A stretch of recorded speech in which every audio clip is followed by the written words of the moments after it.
Hey everyone, I'm Tony. If you've been here before, then you know this is a place where we love to have fun. I mean, we laugh a whole bunch. We joke around, we play games, and even when we talk about important stuff, we try to have a good time in the process.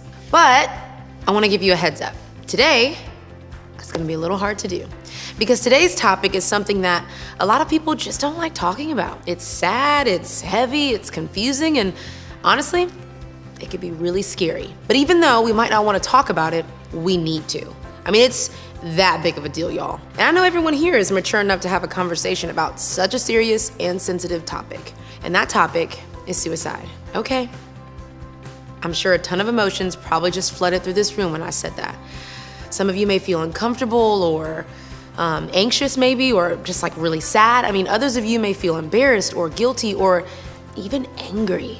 Some of you may not know how to feel about it. I mean, let me just stop here and tell you this. Any and all of those feelings are totally normal.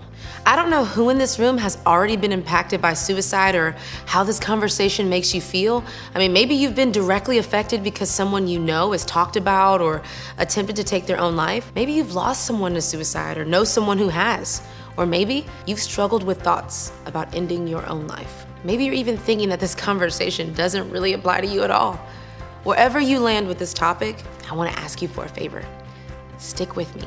I want this conversation to be one that can help you. I want our student ministry to be a safe place to talk about things that are difficult, and suicide is just one of those things. In fact, it's the second leading cause of death for young people. And I think that makes suicide something worth talking about together. Now, before we jump into the conversation though, I think it's important that we start by defining some terms. I want to make sure we're just all 100% on the same page and that you understand exactly what I mean when I use these specific terms. Most of you already know what suicide is, but just to clarify, suicide is when someone intentionally ends their own life. It's not an accident. Now, a suicide attempt is when someone tries to take their life but doesn't succeed. As a result of that attempt, the person could have serious injuries like broken bones, brain damage, or other physical or emotional harm. And finally, the third one, suicidal thoughts. They occur when someone thinks about ending their life, but they haven't taken any action to do so. Let me pause right here and say that if you're someone who is struggling with suicidal thoughts right now, it is nothing to be embarrassed about. It's nothing you should feel ashamed or afraid to talk about with someone you trust, like a counselor. In fact, I think you'd be surprised to know just how many people around you may have struggled with the same thing in the past, and they've sought help from a counselor to work through it. There's absolutely nothing about seeking that kind of help that you should be embarrassed about. Now, while each of these three things, suicide, suicide attempts, and suicidal thoughts are different, they're all equally important and all equally serious. Most people who take their own lives have been battling with suicidal thoughts long before they ever put them into action. And I think that's important for us to understand as we have this conversation. Because while it may appear like suicide is a quick, split-second decision, the reality is that person has probably been struggling with it for a long time. When someone thinks about, attempts, or chooses to end their life, we're often left with a lot of unanswered questions, and most of them sound like this. Why? Why would someone even think about taking their own life? Why would someone believe that suicide is the answer to their problems and their pain? Why wouldn't they think about their family or friends or loved ones, and maybe even this question? Why would God let this happen? Unfortunately, there's not a simple answer for any of those questions. Suicide is a very complicated and difficult thing to understand, and sometimes a person is deeply depressed and just can't get away from the sadness they're experiencing, so they just look for a way out. Sometimes something traumatic has happened in their lives and they're just not sure how to deal with it. Sometimes they're going through a really tough time, maybe being bullied or feeling unloved or disconnected or misunderstood. And sometimes they struggle with issues of mental health, like depression, anxiety, post-traumatic stress disorder, or bipolar disorder. In the same way that people see the doctor when they're sick with the flu or they break a bone, people who are struggling with mental illness need the help of a doctor or counselor to get through it too. And without that help, they may be more likely to give in to the feelings of worthlessness or hopelessness that might lead them to take their own life. Whatever it is that's causing someone to struggle with thoughts of suicide or even a suicide attempt, feel like the things they're going through or the things they're feeling will never end. While there usually isn't one main reason that someone has suicidal thoughts or behaviors, I do think it often comes down to feelings of hopelessness and worthlessness. In other words, They feel like their life isn't worth living if it's going to be lived like this. Maybe you know someone who's having thoughts of ending their own life, or maybe you have had those thoughts yourself.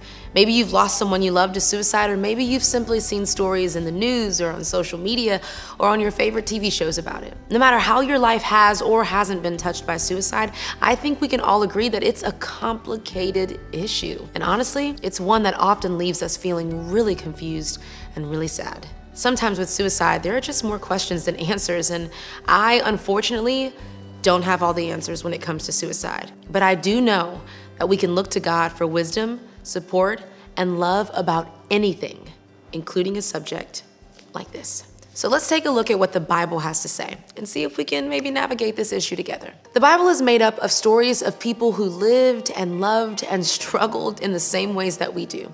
And I think there's a person in the Bible who gave us a way to work through the complex topic we're talking about today. And that person was David. Now, as a young boy, David wasn't really known to anyone or for anything. But God had plans for him to one day be king. Unfortunately, the king at the time, Saul, wasn't too happy about this plan at all. Not only was David going to take Saul's place on the throne, but to make things worse, everyone loved David. So, out of jealousy and fear of losing his power, Saul ordered David to be killed. I know, it's crazy. When David found out about Saul's plan to have him murdered, David was left with a choice. He could stay where he was and risk his life, or leave everything and everyone he knew to run away to safety. David chose to run. He went to other kingdoms for help, but at every turn he found no one to help him. And eventually, David ended up hiding alone and afraid in a cave. Now, just imagine with me for just a second. How do you think David must have felt? He went from being a beloved future king to a man running for his life. He was alone, he'd been betrayed, and had no one to help him. I mean, I think that if I'd been David, I'd be feeling really lonely, depressed, and hopeless. But in the depths of his loneliness and hopelessness, here's what David wrote. "The Lord is close to the brokenhearted." You see, this is what David knew to be true. No matter how bad his circumstances were, and no matter how deeply depressed and alone he might have been, God was still near. He is close to the brokenhearted. We hear that word brokenhearted a lot. You know, it's that deep and complete feeling of heartache. It's when you feel so weighed down by pain or sorrow or hopelessness that your heart actually feels like it's aching. And according to David, no matter how we feel, God is close to us in those moments. And that just gives me hope. I mean, maybe it gives you hope too. But when I'm feeling the deepest pain and heartbreak of my life, it gives me hope to know that God is just near to me. But if I'm honest, even though I believe that's true, it doesn't always make me feel better. I mean, sometimes it's just hard to feel God's presence during those dark times. I mean, because simply knowing and believing God is near doesn't mean my circumstances or feelings change or get better. But that's why I think the next part of what David says is so important. The Lord is close to the brokenhearted. He rescues those whose spirits are crushed. If you're struggling with suicidal thoughts or the deep depression that may surround them, if you've seen someone struggle in this way, or if you've lost someone to suicide, then you know exactly what it feels like to be crushed in spirit. You know exactly how hopeless that feeling really is. That's what makes the truth of what David said here so important. When you're completely brokenhearted and hopeless, that's when God is with you. In fact, He never left you. And beyond that, He gives us the hope that relief and support are near. That this isn't the end of the story. The pain you're feeling, the trauma you've experienced, the circumstances you're walking through, that's not the end. Now let me stop right here and address any of you who may have lost someone in your life to suicide. To you, I want to first say that I am so sorry for your loss. I am sorry for the pain that you're feeling and the pain that your loved one was dealing with. I know that their story didn't end the way you hoped it would, and that's a really difficult thing. What I want you to know is that God is so near to you. He's so near to you right now in the heartbreak and in the pain that you're feeling. God is so close to you. And I really do believe that not only is God there to give us hope, but He also puts others in our lives to support, love, and value us during even the darkest of times. And even when we can't feel His presence, even when you wonder where God is during your sadness, even when tragedy strikes and you wish things would be different, there are people in your life who are there for you, who love you and support you, and God works through the people in our lives. No matter how dark, lonely, and hopeless the road you're on right now may be, I want you to hold on to this truth. Because of God and others, you're not alone when you feel hopeless. Now let me stop and say this. I recognize that complicated subjects like suicide and suicidal thoughts won't be resolved with just one Bible verse. These are deep and difficult things to navigate, and it would be wrong of me to sit here and tell you that simply reading David's story or memorizing this psalm would make it all just go away, because it probably will take a lot more than just that. I mean, God gives us so many tools to help us through seasons of struggle, things like prayer and counseling, friends and family, exercise, and even medication. But sometimes we just need a few of those tools to help us, and other times we need them all. Either way, it's okay to get the help you need, y'all. And no matter where you are in this, I truly do believe that the best place to start in finding hope and help is with God's truth. No matter what you're going through, knowing that God and others support and love you can keep you going when life feels hopeless. So, if you're struggling with suicidal thoughts, we want you to take a step toward help. And this is one of the safest places you can do that. Here are 4 things you can do that will move you in the right direction. Number 1, identify your thoughts. Start by recognizing what harmful and suicidal thoughts you're having.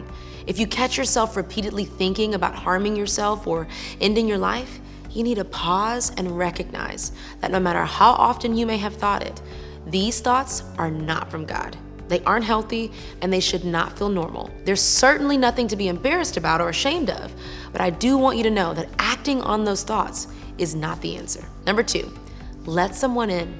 I know that opening up to someone about what you're going through on a daily basis can feel scary and risky, but talking to someone who loves you and wants to help you could literally change your life. Like we said, the thoughts you're struggling with, the feelings you may be experiencing, or the issues of mental health you may be dealing with are nothing to be embarrassed about. Find a parent, a trusted friend, a small group leader, a church leader, a coach, a teacher. Anyone you know who cares about you and wants what's best for you. These trusted adults can direct you to the help that you need. They can connect you with a trained counselor who will help you figure out why you're having these thoughts and what you can do to work through them and overcome them. Today may be a great time to start by simply texting your small group leader or talking to a parent and saying, "Hey, I want to let you in on something." Even if you're feeling hopeless or worthless right now, just know that this isn't the truth.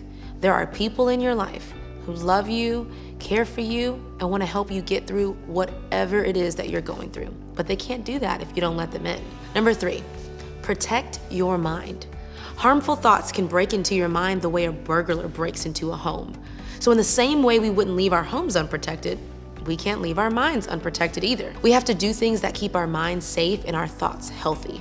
Maybe for you, that's regularly talking about what you're thinking with someone who is close to you. Or maybe it's stopping to pray or remember a specific Bible verse every time you identify an unhealthy thought. Or maybe it's going for a run or hanging out with a friend or taking care of your dog. It could be anything that helps direct unhealthy and harmful thoughts to a more positive way of thinking. And number 4, remember that God is with you. I know this one is hard too, because in the middle of your pain, it's hard to see anything past what's right in front of you. But that's exactly where the verse we read today comes in. In our heartbreak, God is close to us. That's His promise. So the next time you find yourself crushed in spirit or battling through thoughts about harming yourself, pray that God would remind you that He's near to you. Even when you don't feel His presence, I promise you, He's there. Don't be afraid to ask someone close to you to help you with this one too. Go to a trusted friend or small group leader or parent and ask them to pray that God would comfort you. Remember, God gives us the people in our lives to show us His presence too. Because of God and others, you're not alone when you feel hopeless. Maybe you've never experienced suicidal thoughts, but you have a friend or loved one who is struggling in this area. If you know someone who's at risk of attempting or committing suicide, there are 4 things that you can do. Number 1, be a friend. People who are suicidal often feel worthless or hopeless. Just being a friend to them can go such a long way. Simple things like offering to walk home from school with them or inviting them to play basketball in your driveway, maybe catching the new movie at the theater together. These are all small ways to make someone feel supported and valued. It makes me think of this quote, "Be kind, for everyone you meet is fighting a hard battle. And I love it because it reminds me that the words and actions I use toward others can make a positive impact on them when they might need it most. We never know what someone else is going through. So why not choose to be kind no matter what? If you have the ability to impact and influence someone else's life just by being kind, that's one great way to be a friend to any and everyone who needs it. 2, take their words seriously. If someone shares with you that they're thinking of taking their own life, believe them. Sometimes the only way that people know how to share these thoughts is by joking. So take whatever they share with you seriously. Number 3, seek help. Now, I know this one is a bit tricky. If someone you know is suicidal, you have to talk to a trusted adult. Even if your friend asks you not to tell or they'll get mad at you if you do, you have to speak up. And I understand that's a hard position to be in as a friend, but it's so very important. When you care about and love someone, sometimes you have to take a step to help them no matter what. In time, when they start to heal, they'll realize that you sought help because you cared. Remember, you aren't a counselor, so you shouldn't try to fix their problem on your own. You need to seek a trusted adult who can guide them to take the steps they need to get help. And 4, go to God. When someone you love is experiencing suicidal thoughts, it can be a lot to process. I encourage you to pray that God will help them and that He'll give you the courage to be a support to your friend even during difficult times. And finally, if someone you love or care about has tragically taken their life, first let me say that I'm sorry. The pain of losing someone to suicide can be one of the hardest things you'll ever experience. And I know that there are no words that will make it better, but I do hope that these 4 things can offer you some peace and comfort in your sadness. Number 1, it's not your fault. It's very normal to have feelings of guilt when someone close to you takes their life. But no matter what you may be thinking or feeling, know the truth. It's not your fault.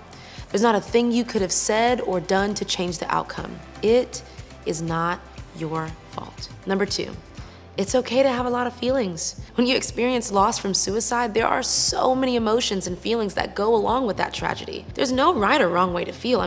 One moment you may be angry and the next you may be sad. One moment you might feel peace and the next anxious. No matter what emotions you experience, know that they're normal and it's okay to feel whatever it is that you're feeling. Number 3, talk with someone. Talk to a trusted adult who can offer support, love, and words of peace during this time. Sometimes it can be really healing to talk with someone who knew the person you've lost. Sharing happy moments and fond memories of them can help honor the person and keep them in your thoughts in a positive way. And because experiencing this kind of loss can be so difficult, speaking with a counselor is another really great step. They can offer professional help to guide you towards healing. And 4, God is close to you too. Remember all that stuff that David said about being brokenhearted? Well, if you've lost someone you love to suicide, you don't need me to tell you what brokenhearted feels like. You know it because you're living it. And remember that right in the middle of that, God is close to you. So cry out to Him. Tell Him how you feel. Pray that He would bring you the same comfort and support that David sought. No matter how this conversation makes you feel today, I want you to all leave here knowing this. Because of God and others, you're not alone when you feel hopeless. God and the people in your life love you, see you, and value your life. They want to help you and support you during your difficult times. They want you to share that support and comfort with those in your life who might need it. And they want you to have hope. I want to thank you for sticking with me through such a difficult conversation today. I know it may leave you feeling a lot of different things, and that's okay. It's totally normal. Like I said, we want our youth ministry to be a safe place to process through what you're feeling because we love you and we want what's best for you. So as you head out today, I want you to think about this question. Where can I find support when I or someone I know feels hopeless?